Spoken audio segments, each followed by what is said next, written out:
ሰላም እንዴት ናችሁ? የሐዋሳ ዩኒቨርሲቲ የሶስተኛ ዓመት የህግ ተማሪዎች ነን። እኔ የፕሮግራሙ አዘጋጅ ፍቅር እባላለሁ። እኔ ደግሞ በረከት እባላለሁ። እሺ ቤክዬ፣ ዛሬ ለተመልካቾቻችን የምናቀርበውን ፕሮግራም አጠር አድርገህ እስቲ ንገረን። እሺ ተመልካቾቻችን፣ እኛ የሶስተኛ ዓመት የህግ ተማሪዎች የአፍ ላይፍ ፕሮግራማችንን ምክንያት በማድረግ ያዘጋጀንላችሁ አጠር ያለ ቪዲዮ አለ። በዚህ ቪዲዮ ላይ የተካተቱት ከአስተማሪዎች ጋር ያደረግነው ቃለ መጠይቅ አለ፣ ከተማሪዎች ጋር ያደረግነው ቃለ መጠይቅ አለ። ዋው በጣም አሪፍ ፕሮግራም እንደሚሆን አልጠራጠረም። ወደ ፕሮግራማችን እንሂድ።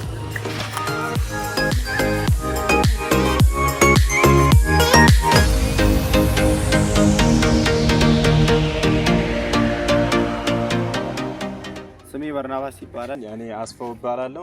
እሺ ስሜ ረድኤት ከበደ ነው። ትግስት ተፈራ እባላለሁ። ተማሪ ያሬድ ነው እባላለሁ። ባስተካ ይባላል። ትንሳኤ አለም እባላለሁ። እኔ ተማሪ ታከለ ዳምጣ እባላለሁ። መስከረም አያለ። ስሜ ብሩክ ብዙአየሁ ይባላል። ቬሮኒካ ሳምሶን እባላለሁ። ስሜ አስባስ ይባላል። እሺ ሌንሳ መንሳ እባላለሁ። እሺ በመጀመሪያ ስሜ በረከት ደንድር ይባላል። ስሜ ቤተል ወልዴ ይባላለሁ። ተማሪ አማኑኤል ይባላል። አመሰግናለሁ። አማኑኤል ተስፋ ይባላለሁ። ሄርሜላ ጸጋ ይባላለሁ። አብራም ሁሉ ይባላለሁ። ጂቱ ሽቶ ይባላል። ስሜ በረከት እንደ ይባላል። መድኃኒት ተሻለ ይባላለሁ። ስሜ ጌታ በዛ ግርማ ይባላል። ስሜ ፍቅርሸት ይባላል። ስሜ ሚኪያስ ገረሙ ይባላል። እሺ ስሜ ማስታወስ ይባላል። እሺ ሚሮን ይባላለሁ። ኤርሚያስ ይባላለሁ። አመሰግናለሁ። ጸገነት መልካሙ ይባላለሁ። እሺ ስሜ ኢሳያስ ተስፋ ይባላል። አመሰግናለሁ። ሌንሳ ምላቱ ይባላለሁ። ቦና ይባላለሁ። ስሜ ኤልያስ ነው የሚባለው። በክፍል ስም ኤላ ነው። ስሜ ምህረት ጃራ ይባላለሁ። እሺ ስሜ ሰው ዘራንተነ ይባላለሁ። እሺ አመሰግናለሁ። ሰለሞን በለጠ ወርቅነህ ይባላል። ሻሎም ደረው ይባላለሁ። ያው ስሜ አብዱ ማሊክ ይባላለሁ። ትዛብለ ይባላል። ህይወት ይባላለሁ።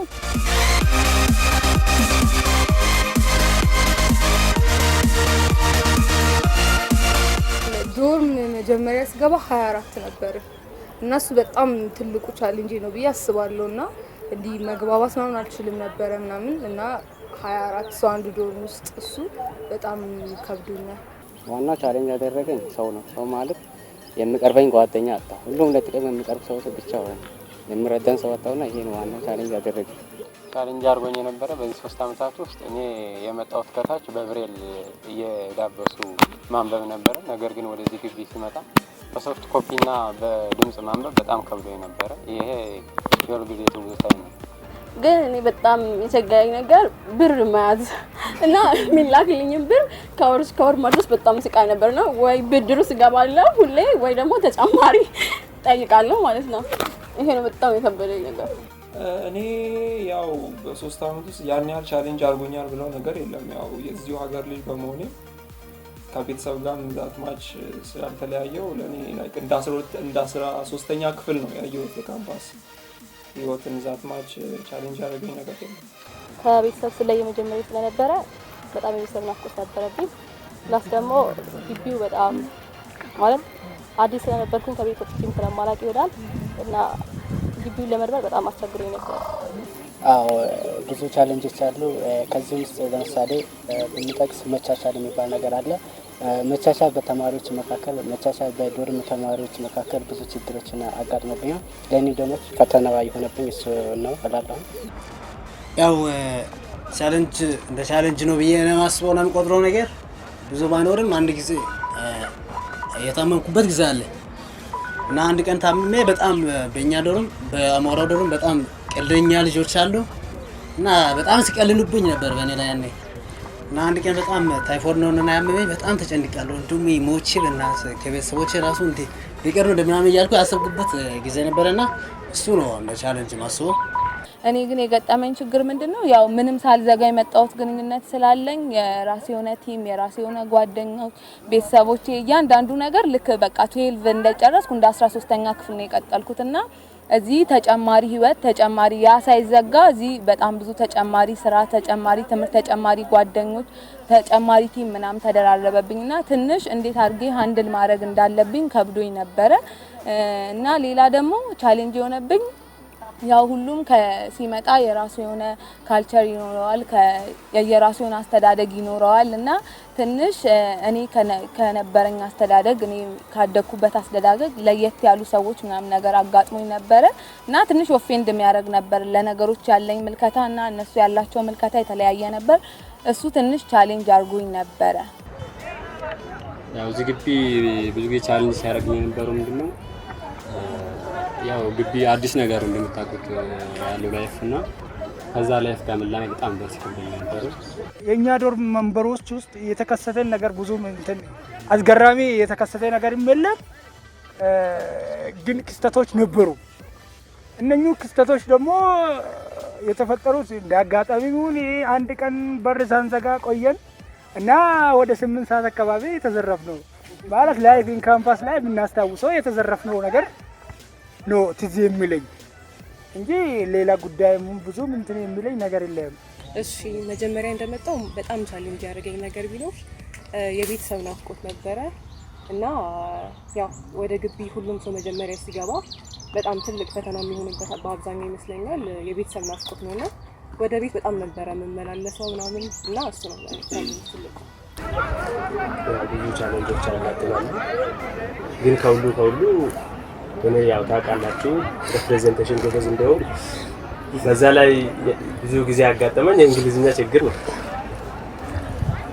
በር ከፍቶ እስከ መውጣት ያደረሰ እዚህ ግቢ ያው ሁላችንም እንደገባን ሎከስት ነበርና ተግባብቶ መኖር በጣም ከብድ ነበር የሁሉንም ማት ጸባይ ምናምን መግባባት ከዛ ያው አነሰን ግን ስቲል የሁሉንም ጸባይ ማኔጅ አድርጎ ተግባብቶ መኖር ይከብዳል ያስባል እሱና ሆም ሲክነስ በጣም ቻሌንጅ ያደረገኝ ነገር ነው ቢያት ነው ጥሩ ጥያቄ ነው እዚህ ግቢ የነከፍተኛ ቻሌንጅ ነው ያጋጠመኝ ቻሌንጅ በሶስት አድርጌ ከፍለዋለሁ የመጀመሪያው ሆም ሲክነስ ነው ሁሉም እንዳጋጠመው ቤተሰብ ምናምን ናፍቆን ነበረ ሁለተኛው ታይም ማኔጅመንት ላይ ኦልሞስት በቃ ዜሮ ነበር ቤተሰብ ነው ተነስታችሁ ተኙ ብሉ ምናምን ይለን የነበረው ሶስተኛው ደግሞ ብር ማኔጅመንት ላይም በጣም ችግር ነበር ሶስቱ ነበሩ ቻሌንጆቹ እዚህ ከመጣ በኋላ እኔ ቻሌንጅ አድርጎኛል ብዬ ማስበው ያው በባህሪ ዝምተኛ ስለሆንኩኝ ያው ብዙን ጊዜ ከልጆች ጋር ምስክርነኝ ያው ዝም ነው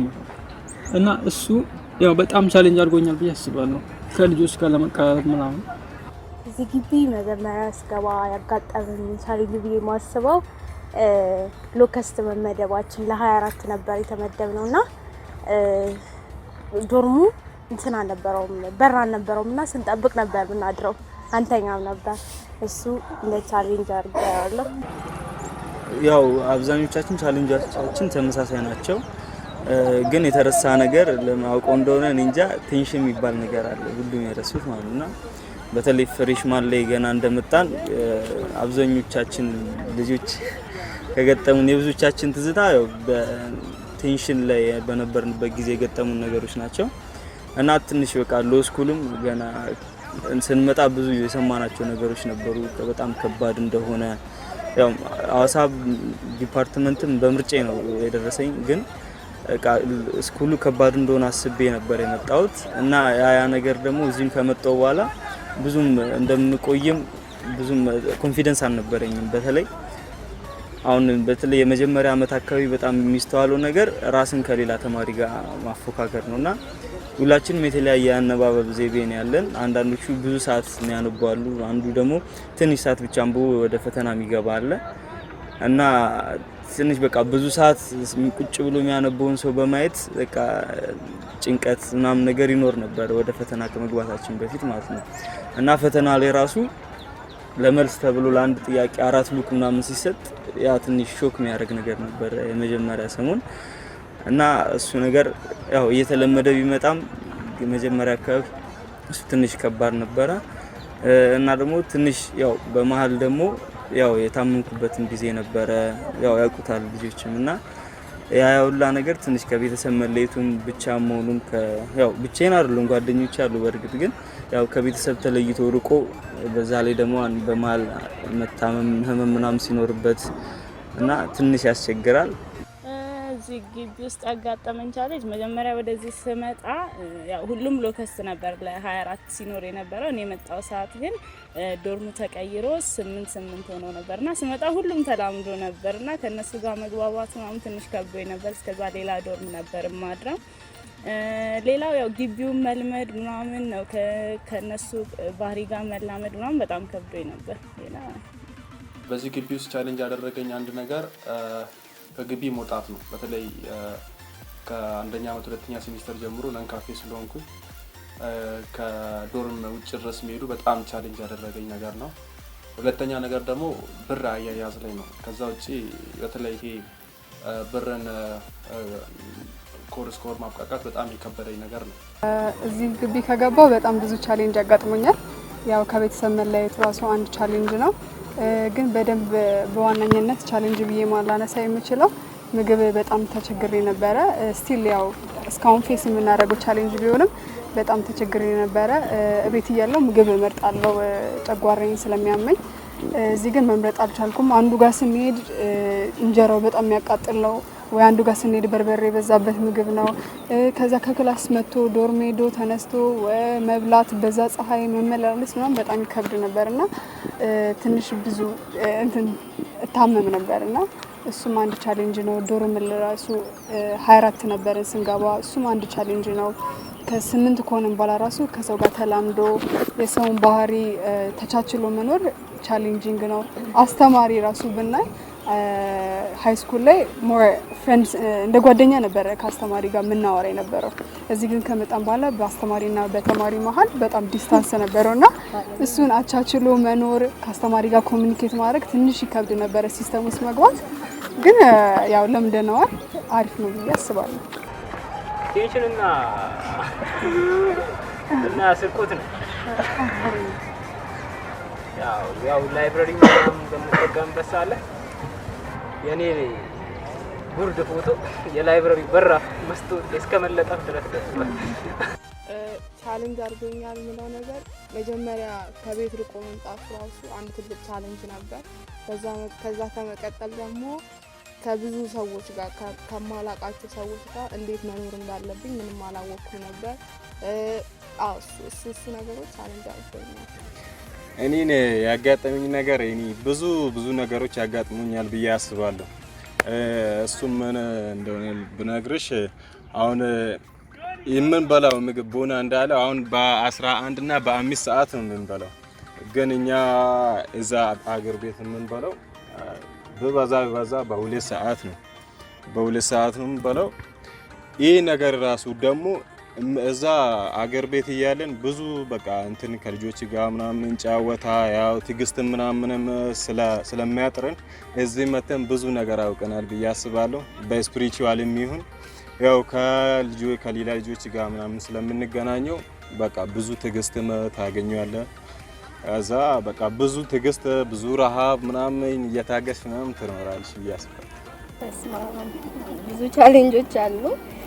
ከዛ ውስጥ ብዙ ጓደኞቼ እንዳሉት እኔ ከቤተሰብ ጋር ብቻዬን ነበር የምኖረው። ላይክ የመጨረሻ ልጅ ስለሆንኩ ያን ያህል ከብዙ ልጆች ጋር የመጫወቱ ምናምን እድሉ አልነበረኝምና እዚህ ስመጣ ዶርም ውስጥ 20 ምናምን ሆነን ነበረ መጀመሪያ የገባ ነውና በጣም ስጸልይ ነበር 12ኛ ክፍል ስፈተን። ከዛም በኋላ እዚህ መተን እንዲህ ሲሆን በቃ ራሴን ፕሪፔር ስላላደረኩኝ በጣም ነበር የጨነቀኝ። ከዛ ከሳምንት በኋላ 8 ምናምን የሆነ እድል አጋጠመንና እዛ ላይም ትንሽ ለመጀመሪያ ሴሚስተር ላይ በጣም ነበር ያስቸገረኝ። ከዛ በኋላ ግን በቃ እየተላመድኩት ነው። እሺ እና ያው ግቢ ውስጥ ስንሆን ብዙ ቻሌንጆች አሉ፣ ብዙ ነገሮች ይገጥሙናል። ግን እኔ ይመስለኛል ከሁሉም ተማሪዎች በተለየ ሆም ሲክነስ አጥቅቶኛል ብዬ ነው ማስበው። አልቻልኩኝም ነበር የመጀመሪያዎቹን 2 እና 3 ወራት በቃ ምንም አቅቶኝ ነበርና ታስታውሱ እንደሆን ህግ ትምህርት ላይ ምናምን 2 አመት ተጨምሯል ሲባል እኔ በጣም ነው ደስ ያለኝ፣ አንደኛውን ትቼ ለመሄድ ማለት ነው። በቃ ምንም መማሩላ አልፈለኩኝም። ያ ነገር አለ። በተጨማሪ ደግሞ ያው ግቢ ውስጥ ብዙ አይነት ሰው ነው የምንተዋወቀው። ሁሉንም ሰው በሚፈልገው አንግል መቅረብ ግድ ይለናልና ማለት እስክንላመድ ድረስ እነዚህ ነገሮች አሉ። እነዚህንም እንደ ቻሌንጆች ወስዳለሁ። ፕላስ ደግሞ ቅድም ቦና ስናገር እንደነበረው ተዘርፈናል። ዶርም ተኝተን ነበር። እንዳጋጣሚ ብዙ ሰዓትም ሳንተኛ ቆይተን ነበር። ግን የጓሮ በር ክፍት አድርገን ከመተኛታችን የተነሳ ዶርማችንን ሙልጭ አድርገው ነው ያጠቡት ሌቦቹ። እዚህ ግቢ ቻሌንጅ አድርጎኛል ብዬ የማስበው ምንድነው መጀመሪያ ላይ ስመጣ በጣም ያመኝ ነበር። ህመም በጣም ቻሌንጅ አድርጎኛል። ፕላስ ደግሞ ያው ከሰው ጋር ተግባብቶ መኖር አዲስ ኢንቫይሮንመንት ስለሆነ በጣም ከብዶኝ ነበረ። በጣም አልቻልኩም ነበር። ቤተሰቦች ከጎንሽ የለም እና ሁሉን ማኔጅ የምታደርጊው ራስሽ ነሽ። ለምሳሌ የገንዘብ ማኔጅ ልታደርጊ ትችያለሽ። ሁሉም ራስሽ እንድትቆጣጠሪ የምትይው ራስሽ፣ የሚመክርሽ የለም። ፍሬሽ ሆኜ በተለይ ጠዋት ላይ በጣም እንቅልፍ ስለምወድ መነሳት ስለሚያቅተኝ ካፌ ሄዶ መብላት በጣም ይከብደኝ ነበር። ሁሌ እንዳማረርኩ ነበረ። መቼ ነው ከዚህ ህይወት የምወጣው ምናምን ብዬ በጣም ማረር ነበርና መቼም የማረሰው ነገር ነው። ማለት እዚህ ግቢ ውስጥ ከቻሌንጆች መሀል የመጀመሪያ የነበረው ታውቃላችሁ፣ ዶርማችን በጣም ወደታች ነውና ከዶርም ወጥቶ ቡና ለመጠጣት ወይም ምግብ ለመብላት ከግቢ መውጣቱ አንዱ ትልቁ ቻሌንጅ ነበርና ሰዓትም ያንሳል ምናምንና በጣም ይከብደን ነበር። ፀሐይ አለ ምን አለ፣ ያ ለኔ በጣም ከባዱ ቻሌንጅ ነበር። እዚህ ግቢ እንግዲህ ግቢ ውስጥ ሲኖር ብዙ ቻሌንጆች ይገጥማሉ። እኔ እንደው በዋናነት የማነሳቸው መጀመሪያ ከቤተሰብ ርቆ መኖሩ በራሱ ትልቅ ቻሌንጅ ነው። ከቤተሰብ ስትለያይ አዲስ ሰዎች ነው የምትለምደው፣ ከአዲስ ሰው ጋር ነው የምትኖረው። ስለዛ በጣም ብዙ ቻሌንጆች ይገጥማል ከሰው ጋር የመግባባት ማለት ነው። ከዛ ደግሞ ሰዎች ለኔ የሚሰጡኝ አስተያየትና አመለካከት በጣም ለኔ ቻሌንጅ ነበረው። ሌላ ደግሞ ብር አጠቃቀም አልችልም ጨራሽ ማለት ነው እና እሱ ቻሌንጅ ነው ለኔ ትልቅ ቻሌንጅ። ያው እዚህ ግቢ ከገባሁት በኋላ የገጠመኝ ቻሌንጅ አንድ በጣም ሲያስቸግረኝ ነበር አንድ ነገር ነበረኝ። እሱም ደግሞ ያው ኢንተራንስ ከወሰን በኋላ በጣም ረጅም ወይ ደግሞ በጣም ረዘም ያለ ረፍት ስለነበረ በጣም ተኛ ነበር። በቀን እስከ 5 ሰዓት 6 ሰዓት ተኛ ነበር። እዚህም ግቢ ከመጣሁ በኋላ በጣም ሲያስቸግረኝ ሁሌ በቃ ክላስ ሚስ እያደረኩኝ በቃ እስከ እንኳን ለእንዲ እስከሚያደርሱኝ ድረስ ነው የደረስኩኝ። እንቅልፍ ነው እስካሁን ይህን በስተክል እንኳን አልለቀቀኝም። ያው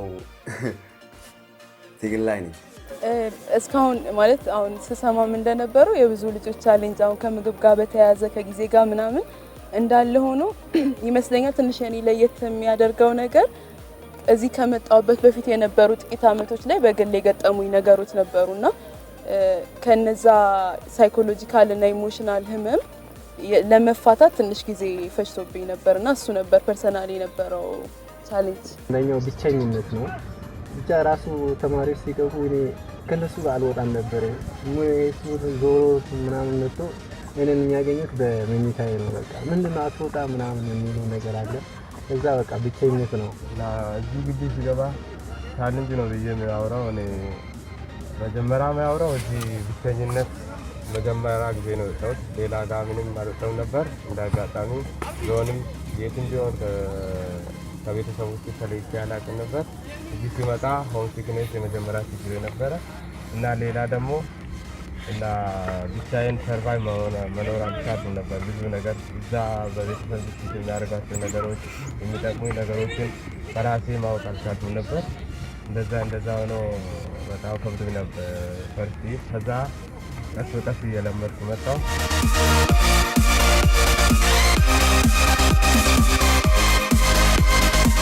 የዛሬ 10 አመት የዛሬ 10 አመት ማለት የሆነ ነገር አውርቼ እዛን ጊዜ ባይሆን የዛሬ 10 አመት ስናየው እንዳላፈር እፈራለሁ። ግን የዛሬ 10 አመት መጀመሪያ የኔ ነገር ሴትልድ ሆኖ ለሌሎች ሰዎች መሆንበት እርምጃ መጀመር ይመስለኛል። ስለዚህ ፋይናንሻሊ ሴትልድ መሆንበት፣ በቤተሰብ ደረጃ ሴትልድ መሆንበት፣ በእውቀትም ለሌሎች መሆንበትን ያህል ሴትልመንት በህይወቴ ላይ የሚሆንበት ጊዜ ላይ መሆን ይመስለኛል። ያው ይሄ የፈጣሪ ጉዳይ ይመስለኛል። ግን እኔ እንደማስበው ከሆነ እግዚአብሔር ከፈቀደልኝ ያው ጥሩ ዳኛ ሆኜ ህዝብን አገለግል አስባለሁ እስከዛሬ 10 አመት ድረስ። ካልተቻለም ብቻ እግዚአብሔር ከፈቀደ እንደዛ መሆን ነው የማስበው እና ማየውን ከሆነ ደግሞ ገዳፍ ነው ያስባለሁ። እኔ እንጃ ብቻ 2 ልጆች የሚኖሩኝ ይመስለኛል። ከተቻለ 3 ግን 3 ልጅ መውለድ ምችል አይመስለኝም። እስከ 2 ልጆች ይኖሩኛል እና አሪፍ የስራ ፖዚሽን ላይ እንደምሆን ተስፋ አደርጋለሁ። በቃ ዛሬ 10 አመት እንግዲህ ያው ትልቅ ሰውም ስለምንሆነው ማግባት ስለማይቀር እንግዲህ ብዙ ልጆች ይኖሩኛል ብዬ አስባለሁ። ከዛ እሱ የታወቀ ስለሆነ ያው እንግዲህ የኢትዮጵያ ዋና ፍርድ ቤትም ኃላፊ ይሆናል ብዬ አስባለሁ። ራሱ 10 አመት በኋላ ኢትዮጵያ ውስጥ የለውም እና የሁለት ልጆች እናት ሆናለሁ። ከልጆቼ ጋር ከባለቤቴ ጋር እነዚህም ደግሞ ልጆቼ ያው ብዙ እቅድ አለኝ። እነዚህ ደግሞ እንደኔ እንኳን ትናንሽ ነገሮች እንዳይማሩ አልፈልግም። ትናንሽ ነገር ሲል በትናንሽ ትምህርት ቤት እንደተማርኩት ማለት ብዙ ትልቅ ደረጃ እንዲደርሱ ራስ ድርጅት ደግሞ ለማቋቋም አካዳሚ እያለኝ ያው ለማንኛውም ትልቅ ደረጃ ላይ እንደምታገኙኝ ሜይቢ ሲደውሉኝ ደግሞ ስልክ ራሱ በሰው እንደሚነሳ የእግዚአብሔር ፍቃድ ከሆነ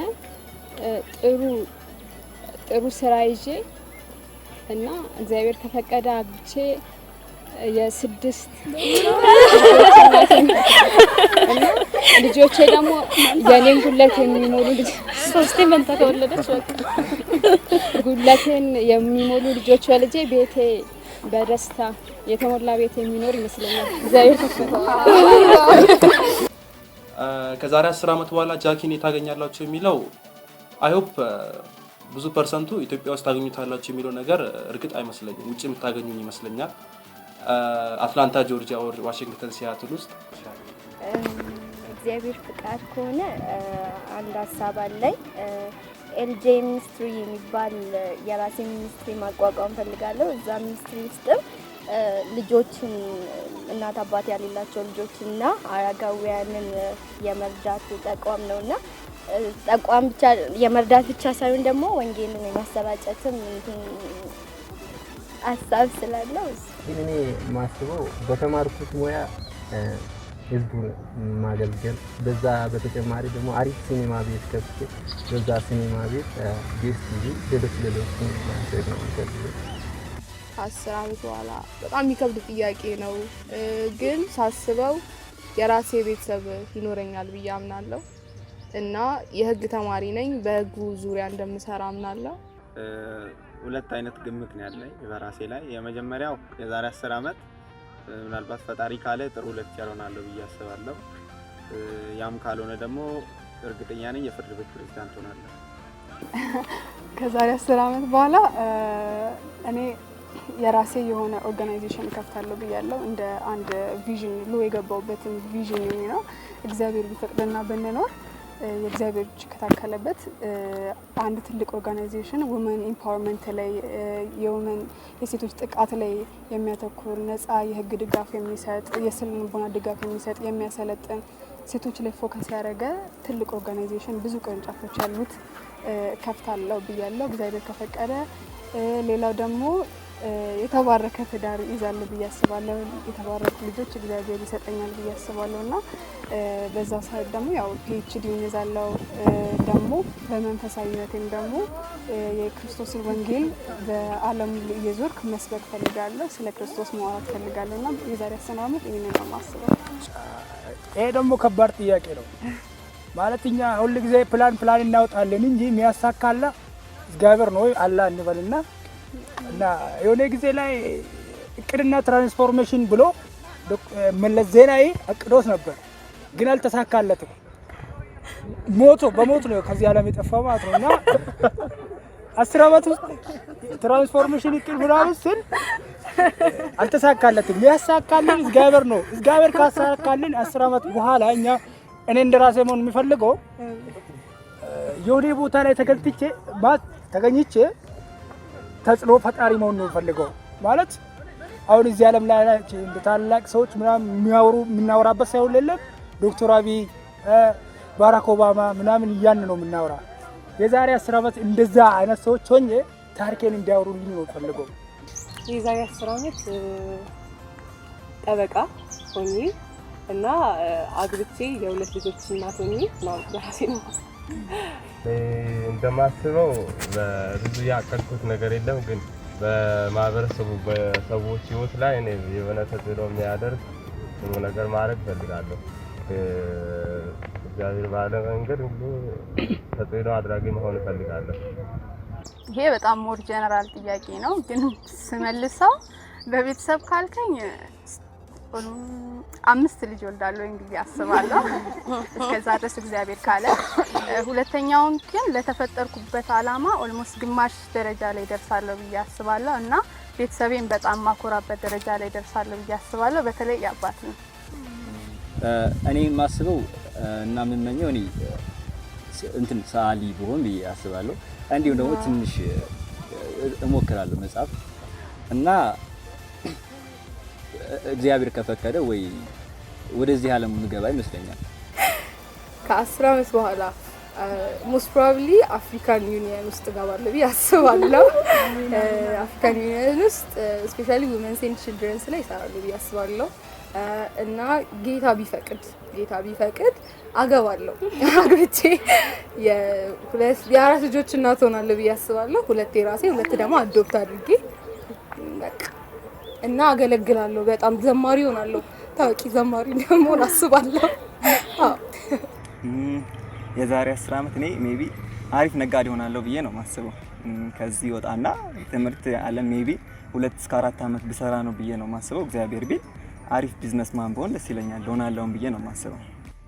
ጸገነት ከዛሬ 10 ዓመት በኋላ አሁን እየተማርኩ ባለሁበት ሙያ ጠበቃ ሆኜ ከዛ በተጨማሪ ደግሞ አርት ውስጥ ምጋባ ይመስለኛል። ከዛሬ 10 ዓመት በኋላ ማገኘው ይመስለኛል ያው አይ ቲንክ ግራውንድ ፕላስ 2 ቤት ምናምን ሰርቼ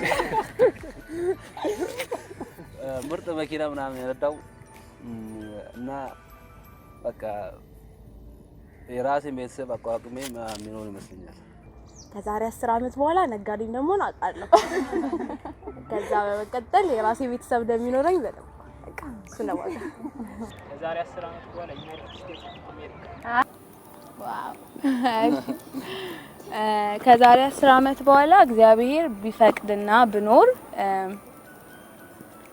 ዶክተሬቴን በቤተሰብ ሕግ ለመስራት ሞክራለሁ እና ደግሞ ዮቶር ሚኒስትሪ ወይም ካውንስለር ስለ ቤተሰብ፣ ስለ ሪሌሽንሺፕ፣ ስለ ትዳር፣ ስለ ፒዩሪቲ ካውንስል የሚያደርግ ሚኒስትሪ ይኖረኛል። እዛ ሚኒስትሪ ውስጥ ዋናው ኤሙ ምንድነው? በጣም ብዙ ጊዜ ፍርድ ቤቶቻችን ስናይ በጣም በፍቺ ምናምን የበዙ ናቸው እና ለፍቺ የሚያመጡ ኬዞች ምን እንደሆኑ በደንብ ዲፕሊ በመስራት እኔ ካለው በኋላ ወይም ከዮቶር ሚኒስተር በኋላ በፍቺ ምክንያት የሚለያይ ቤተሰብ እንዳይኖር እና ደግሞ ለቤተሰብ ለእናትና ለአባት ግጭት የሚሆኑ ልጆች ከእናትና ከአባታቸው ውጪ እንዲያድጉ የሚያደርጉትን ቻሌንጆች ፊገር አውት በማድረግ ለነዛ ነገር ሶሉሽን ማምጣት ይሆናል ይሄ ሚኒስትሪ ዓላማው እና በቤተሰብ መለያየት ምክንያት ደግሞ ሳይኮሎጂካሊ የተጎዱ ህጻናቶችን በማስተማር ሌሰን በመስጠት ዩዝ ሚኒስትሪዎች ላይ የሄዱ ስለ ፒዩሪቲ፣ ስለ ቅድስና፣ እግዚአብሔርን ስለመፍራት እና እንዴት በዛ ሁኔታ መቀጠል እንዳለብን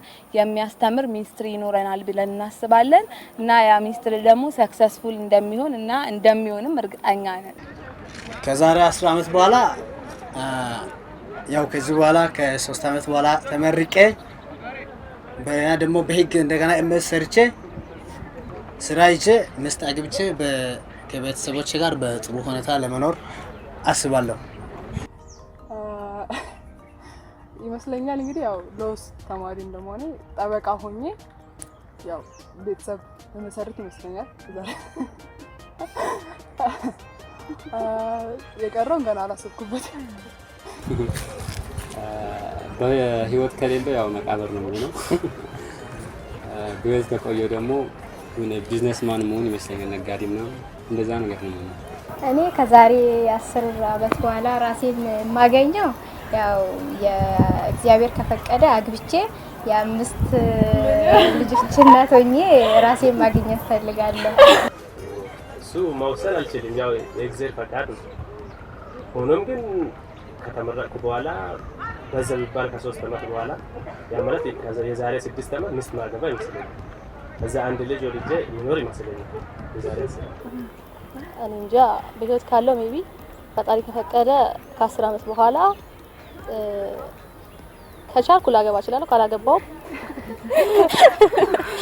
እና መንኜ ወይ ደግሞ ካገባው 4 ልጆች ወልጄ ካላገባው ያው ፈጣሪ እንዳለ ተቀጥላለሁ እና በትምህርቴ ስኬታማ ሆኜ ጠንካራ የህግ ጠበቃ መሆን እፈልጋለሁ። እንግዲህ አዳነ ታመነ ምሩ ተርላን የምታገኙት ከመጣችሁ ወደ አማራ ክልል ማርቆስ የደብረ ማርቆስ ዞን የከፍተኛ ዳኛ ሆኜ የምታገኙ ይመስለኛል ከእግዚአብሔር ፍቃድ ጋር ማለት ነው። እንደ እግዚአብሔር ፍቃድ ከሆነ ከ10 ዓመት በኋላ የዩኤን ሁማን ራይት ኮሚሽን ላይ መቀበል ደስ ይለኛል እና እዛ እንሰራ ይመስለኛል። ቤት ነው የምገኘው።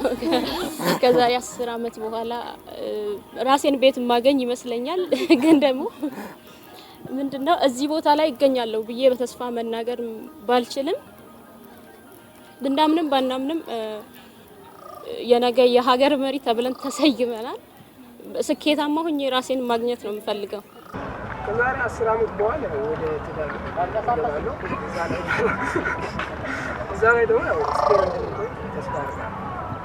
ከ10 ዓመት በኋላ ኢትዮጵያ ውስጥ የለውም እና የሁለት ልጆች እናት እሆናለሁ።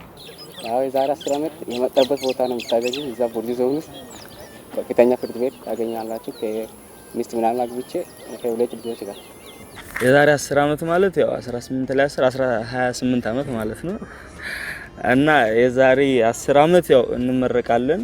እኔ በጣም ትልቅ ትኩረቴ በመጀመሪያ ደረጃ ቤተሰብ ማስደሰት ነው ፈልገው። ያው ብዙ ነገር አሳልፈን ከቤታችን ከብዙ ባክግራውንድ ነው የመጣነውና በጣም ለቤተሰቦቼን ደስ የሚያስደስት ደረጃ ደርሼ ማሳየት እፈልጋለሁ እና በግል ደግሞ ከዛ በተለየ ያው አካዳሚክ ነገር ላይ በጣም መቀጠል እፈልጋለሁ። ቢያንስ እስከ ዶክትሬት ድረስ የመሄድ ሀሳብ አለኝ። ሂውማን ራይት ላይ ዶክትሬት የምሰራ ደስ ይለኛል እና እግዚአብሔር ካለ ያው 3 ልጆችና 1 ሚስት ይኖረኛል። ተምሬ ስጨርስ በዚህ ስራ በዚህ በተማርኩበት ሙያ እንደምሳተፍ እርግጠኛ ነኝ። በተለይ ደግሞ ሂውማን ራይትስ ላይ እንደምሰራ እርግጠኛ ነኝ እና ቤተሰብ ደግሞ እግዚአብሔር በፈቀደ የቻልኩትን ያህል ልጅ ወልዳለሁ። ባለቤቴ ደስ ያለው እና በቃ እና ቤተሰቦቼን አኮራቸዋለሁ ብዬ አስባለሁ።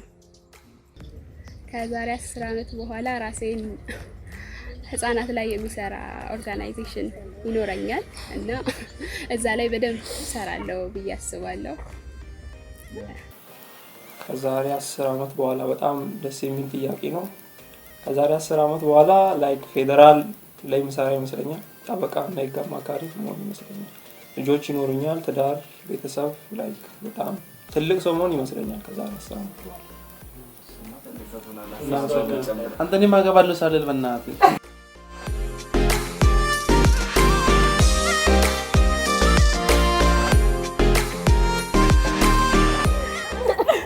የሆነ ቀን ዶርም ቁጭ ብለን ሴቶች ላውንጅ ሃፒ አወር ምናምን ተብሎ 7 አፕ ነፃ ነው ምናምን ነገር ተባለ።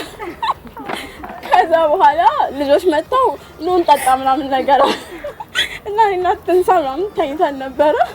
ጆርጅስ ሃይላንዳችን ውስጥ ተበጥጦ ነበረ። ከዛ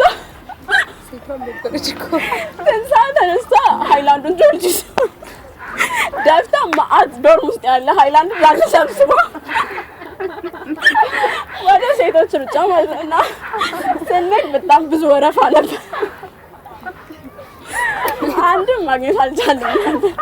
በጣም ቆጭቷት ወይ ጆርጂስ ምናምን እያለኝ ተመልሳለች። መቼም ማረሳው የጊዜ ጉዳይ ስለሆነ አንድ ላውራ። አንድ ጊዜ አስቸጋሪ መዝሙር ነበርና በጣም አስዶ ነበር። ከዛ ሁላችንም ተሳይተን ዶርም መጥተን ሁላችንም በቃ ሜዳችን ብለን በጣም አንዳንዱ አልቅሶ ነበር።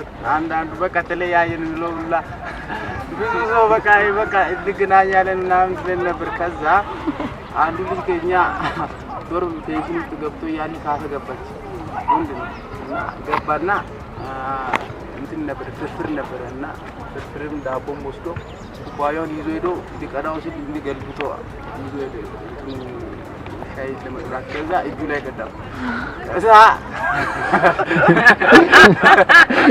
ከዛ ሳይሯን ይዞ መጥቶ ቁጭ ብሎ ከዛ አውርም እኮ ተይዟል አለቀቁም ረሳና በላ ከበላ በኋላ ሳይሯን ይዞ ዶርም አልመጣልን። እንግዲህ ሳይሯ እዚህ ዶርም ነው አለችው። ከሁለት ዓመት በኋላ አዲስ አበባ ለቅርስ እዛ ሙዚየም ይዞ እንሄዳለን እናስብ። የማን ታሪክ ነው? እንግዲህ ግልጽ ነው። እዛ ግራ ያለው ገጠመኝ አለን ሁሌም ማረሳው። ፍሬሽ እያለው ብቻዬን ነበር የምንቀሳቀሰው መጀመሪያ አካባቢና አንድ ቀን ሬጅስትራር ሄጄ ወደ ዶርም መመለስ አቅቶኝ ወደ ላይ ሄድኩኝ። ወደ ላይ ሲሄድ ወደ ወንዶች ዶርም ነበር የሄድኩት። ከዛ ልክ ወንዶቹን ወደዛ ሳገኛቸው ደግሞ ይሄ የወንዶች ዶርም ነው ብዬ መለስ ሲል መጨረሻ ላይ ቀጥ ብዬ ሄጄ ራሴን ያገኘሁት ፕሬዝዳንቶቹ በር ላይ ነበር። ከዛ በኋላ ነበር ተመልሼ ወደ ዶርም የገባሁትና እሱ ገጠመኝ ማረሳው ገጠመኝ ነው። እዚህ ግቢ አንድ ገጠመኝ ነበረኝ። ገጠመኝ ግን ብዙ ነበረኝ። ግን ለማንኛውም ሁሌ ደግሞ ማስታውሰው አንድ አለኝ። በቃ ከመጣን አካባቢ አንድ ጓደኛዬ ነበረኝ። እዚሁ ነው ተዋውቅ ነው ከሶማሌ ነው የመጣው ሰው። ያው አንድ ቀን መናር አካባቢ የሆነ ሆቴል ቤት ጋብዘኝ። የሆነ ምግብ ፌዴሬሽን ይባላል ሶማሌዎች የሚሰሩት ምግቡ ደግሞ ያው ፓስታና ሩዝ ምናምን ስጋ ተደርጎበት ነው የሚቀርበው። ሻይ ምናምንም ነበረው። ከዛ በኋላ ያ ምግብ ቀርቦልኝ እሱ ነው ጋብዞኝ እዛ ሆቴል። እኔም ከዚህ በፊት ሄጄ አላውቅም። ከዛ በኋላ ጋብዞኝ በልተን ከጨረስን በኋላ ወጣን። ከዛ በኋላ ምን ያህል ነው ከፈልከው ምናምን ሲል አይ ብዙ አይደለም 50 ብር ነው ምናምን ከሻይ ውጭ ምናምን አለኝ። ከዛ በኋላ እንደዛ ከሆነ ምግቡ ፉል ነበር። ፉል እና ሀፍ ኮታ ምናምን አለው። ስለዚህ በቃ ሙሉ ፉሉ 50 ብር ከሆነ ግማሹ ሀፉ ደግሞ ያው 25 ብር ይሆናል ብዬ በንጋታው ደግሞ ቀስ ብዬ መጣሁልኝ። 50 ብር ኪሴ ውስጥ ነበረ። ከዛ በኋላ ያው ቁጭ ብዬ አዘዝኩኝ። ምግቡን አዝጄ ቀረበልኝ። ከዛ በኋላ የሆነ ሰዎች ከጎን ሲበሉ ነበር። እነሱ ስጋ አለው እኔ ግን የለውም። ምንድነው ደግሞ እኔ ስጋ የለውም። ስጋ ለምን አላረግሽም ምናምን አላረግልኝ። አዎ አላረግልኝ ምናምን ሲል አመጣች አረገለች።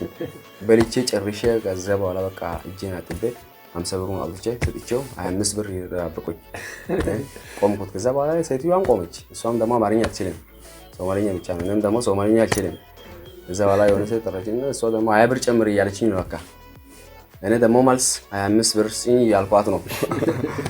ከዛ በኋላ የሆነ አማርኛ የምታውቅ ሴት መጣችና አንተ እኮ ምግብ እኮ 70 ብር ነው ኖ ምንም ደግሞ ኪስ ውስጥ አልነበረም። ሞባይልም ደግሞ ለሶስት ጥቼ ነበርኩኝ ለማንም እንዳልደውል ማለት ደግሞ ፍሬሽ አካባቢ ነበርኩኝ። በጣም በቃ ተናደድኩ። ከዛ በኋላ እሷ ደግሞ ምግቡን ዋጋውን ሳታውቅ ሲጀመር ለምን አዘዝክ ምናምን አለችኝ። አይ እኔ እንኳን የትናንት ጓደኛዬ ጋብዞኝ ነበር። እንዴት ትሰማኝ ነው ታዲያ? ኧረ አልሰማም፣ ብሩን ብቻውን ስጠኝና እኔ እንደዚህ አይነት ነገር አይመቸኝም። ሲጀመር ብዙ ሰዎች ከዚህ በፊት የሚያስቸግሩኝ ነበር። 20 ብሩን ጨምርና ዝም ብለህ ኧረ እናት እኮ አልያዝኩም። እሺ በቃ ላምጣልሽ። ከየት ነው የምታመጪው? ሳትይዝ ለምን ትመጣለህ? ሲጀመር ሌላ ግርግር ውስጥ ገባን። ከዛ በኋላ እንደምንም ሆኜ በቃ ቀስ ብዬ አሳመንኳትና ብዙም አላመነችም። ግን ሌላ ቻንስ ስላልነበረ ያው ከዛ አካባቢ ማቃት የአንድ ሱቅ ነበረች፣ የሆነ ሱቅ የምትሸጥ ሴትዮ ነበረች። እሷ 20 ብር ተበድሬ ከዛ በኋላ መልሼ ከዛ እስካሁን እንኳን በዛ መንገድም አላልፍም። በዛ ሆቴል ማለት በጣም በቃ ሁሌም አስታውሰው። እኔ እዚህ ግቢ ገብቼ አጋጥሞኛል ወይ ገጥሞኛል ብዬ የማስበው ነገር ማለት ነው ገና እዚህ ግቢ እንደገባሁኝ ሬጅስትራር ሄድኩኝና ከሬጅስትራር ወጥቼ ወደ ዶርም እየሄድኩ ያለው ቀጥታ መንገዱን ይዤ ወደ ወንዶች ዋይት ሃውስ ቀጥታ ሄድኩኝ። ሲሄድ የሴቶች ዋይት ሃውስ መስሎኝ ነበር። ቀጥ ብዬ በሩ ጋር ደረስኩኝና የሆኑ ሁለት ወንዶች መጡ። ከዛ ሲመጡ ሳቁብኝና አለፉ። ስቆብኝ ሲያልፉ ለከፋ ምናምን መሰለኝና ዝም ብዬ ሄድኩኝ። ከዛ አሁንም ልክ አለፍኩኝና ልገባ ስል አሁንም ሁለት ወንዶች መጡና እንዴ እናት ምናምን ሲሉ ምንድነው ምን ሆንኩኝ አጠፋሁኝ እንዴ ምናምን ስላቸው እንዴ ይሄ እኮ የወንዶች ዶርም ነው ሲሉ ወይኔ ጉዴ ተሳስቼ ነው ማለት ነው በእናታቸው አሳዩኝ የሴቶች ዶርም የት ነው ስላቸው ከዛን አንዱ ሲያሾፍብኝ አንዱ እኔ ያደርስሻለሁ አለኝና ወሰደኝ። ከዛ እስከ ኢሳኮር እስከ አፍሪካ ዩኒየን እስከ ኢሳኮር ሲሸኘኝ ኦኬ መንገዱ መጥቶልኛል በቃ አመሰግናለሁ ምናምን አልኩትና እስከዛ ሸኘኝ። ከዛን ወደ ዶርም ሄድኩኝ እላለሁ። አጋጥሞኛል ምን ነገር ይሄ ነው ትዝ ይለኛል። የመጣው አካባቢ እና ብቻዬን ነበር የሚለውና ወጥቼ በማግስቱ ምናምን ነገር ነው ማለት ብዬ ወጥቼ ካፌ ፍለጋ ሄድኩ ነበረ እና ካፌ ፍለጋ ሲሄድ አጋጣሚ ብሎ ከፊቴ ብላይንዶች ነበሩ እና ብላይንዶች ዝም ብሎ ይሄዳሉ እና ሲሄዱ ቀጥታ አብሬያቸው ተከተልኳቸው እና ለካ እነሱ ካፌ ደግሞ ያው ከሴቶች ዶርም ጋር ስለሚገቡ እኔም ዝም ብዬ ከነሱ ጋር ቀጥታ ሄድኩ እና ሲሄድ ለካ እነሱ ጋር ቀጥታ ገቡና ዶርማቸው ገቡ እና ዝም ብዬ ደግሞ ከነሱ ጋር እንዳንደ ስለማቅ ዝም ብዬ አለፍኩ ነው ያልኩት። ዝም ብዬ ሲል ለካ የሴቶች እንትን ውስጥ እየሄድኩ ነው ወጣ የሴቶች ግቢ ገብቼ እንደሚልኩና አንዷ ችክናትና አባውዴት ነው ምናምን ስትለኝ አይ ዝም ብዬ ምናምን ነገር ምናምን አልኳት። በጊዜ አይ አባ ዶሮ ምናምን ፈልጎ ነው ለዚያ ደግሞ ተመለስ ምናምን ስትለኝ አይ ዶሮ አይደለም ሰው ሸኝ መጥቼ ምናምን ብዬ ተመለሽ ገባሁ። እሱን እንደገጠመኝ እቆጥረዋለሁ። ገጠመኝ ብዬ እንደዚህ ማስታውሰው ነገር የለም ማለት ሜን ካምፓስ ላይ ያን ያህል ስድቦችም አልነበሩም ፍሬሽ ላይ ምናምን ግን ምንድነው ጦጣ ተብሎ ይሰደባል ሲባል ስለሰማሁኝ ዶክመንቴ ምናምን ለሲኒየር ለህቴ ጓደኛ ነበር የሰጠዋት። ከዛ መሳደብ ሲጀምሩ እኔ መንገድ ቀይሬ ሄድኩኝ ማለት እና እሷ ጦጣ ተብላ ተሰደባለች እኔ ሲኒየር ነኝ ከኋላ ሌላ ማስታውሰው ነገር የለም።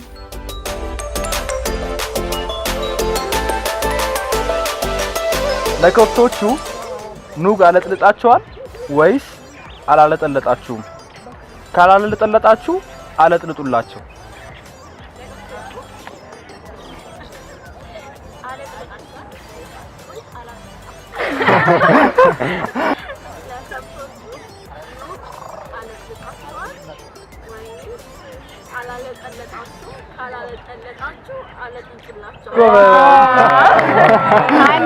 አንድ ሞዴስ ፓክ ውስጥ ስንት ፒስ አለ? ያንዱ 3 የጎበዝ እናትና አባትህ 4 ልጆች ቢኖራቸው አንዱ ምስራቅ፣ አንዱ ምዕራብ፣ አንዱ ሰሜን ቢሆን አንደኛው ምንድነው? አቤኒ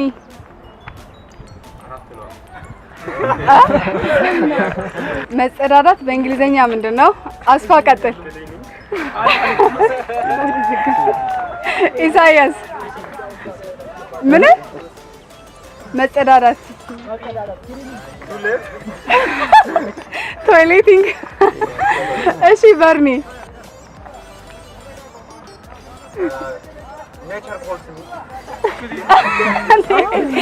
ኔቸር ኮዝ ሚ አይደለም። ቦና ሌትስ ፒ ለከብቶቹ ኑ አለጥልጥለት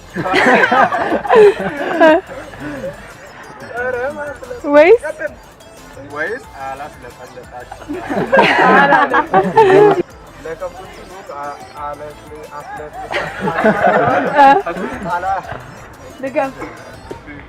ለከብቶቹ ኑ አስለጥልጣችሁላቸዋል አለጥልጣችሁላቸዋል ወይስ መኪያ ለከብቶቹ ነው አለጥልጣችሁላቸዋል ወይስ አላነጠነጠ? ሊንሳ ለከብቶቹ ነው አለጥልጣችኋል ወይስ አላነጠነጣችሁ? ለከብቶቹ ነው አለጥልጣችሁላቸዋል አላነጠነጣችሁ?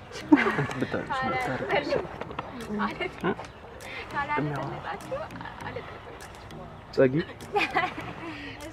ለከብቶቹ ነው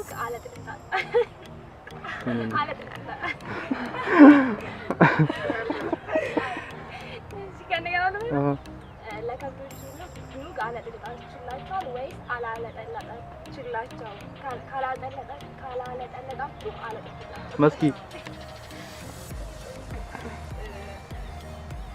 ለከብቶቹ ነው አለጥልጣችሁላቸዋል ካላለጠለጣችሁ አለጥልጣችሁ። እናትና አባትሽ 4 ልጆች አላቸው። የመጀመሪያ ልጃቸው ስማቸው ደቡብ ይባላል፣ ሁለተኛው ሰሜን ይባላል፣ ሶስተኛው ምስራቅ ይባላል። አራተኛው ማን ነው? መድኃኒት ሻሎም እኔ